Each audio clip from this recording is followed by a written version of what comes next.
Kaixo, Leire, ni ikusiko duzue nola diren erabiltzen ipuina.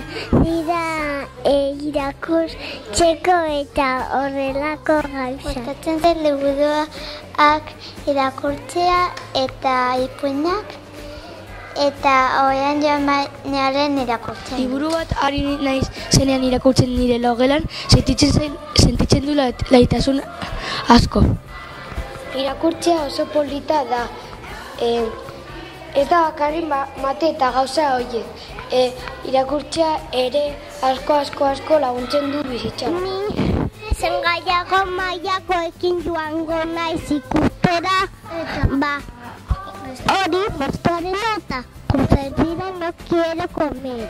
Niretzat irakurtzea beste mundu batera trasladatzea bezala da, bideratzea bezala da eta pertsonaiak bizitzen dutena bizitza bezala da.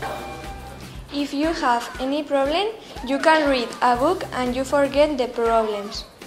Irakurtzen duzunean da nola imaginatzen duzu marrazkia eta divertitzen zara. Oso polita da eta idazten ikasten dugu. Marrazkiak ikusten ditugu Eta irakurtzen baduzu, irakurtzen duzu askoz gehiago.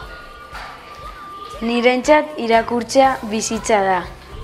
euskera zeren gustatzen zaizkit asko hartzak. Ohean irakurtzen ditut liburuak eta asko gustatzen zaizkit.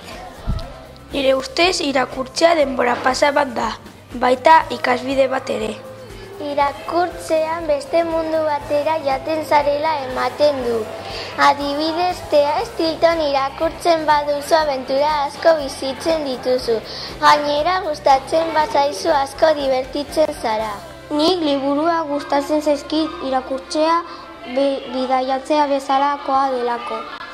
Kaixo naiz Leire eta gustatzen naiz amatxo eta itatxo kontatzea ipuina. Kaixo naiz Amaia eta gustatzen zait amatxo eta itatxo ipuinak. Para mí leer es un modo de expresión y aprendizaje, en el que el escritor se expresa hasta el punto de hacer que el lector sienta lo mismo que él. Liburuak irakurtzea gustatzen zaigu asko ikasten dugulako. Eta ere divertigarria delako. Liburuak maite ditugu. Jupi! Nik irakurtzen dut pixko bat eta interesatzen zait zer pasatuko da eta irakurtzen dut gehiago. Eta noiz irakurtzen duzu alduzu ikasi gauzak. Niri gustatzen zait liburua zeren da nola bola oso handi bat dimensiones beteta.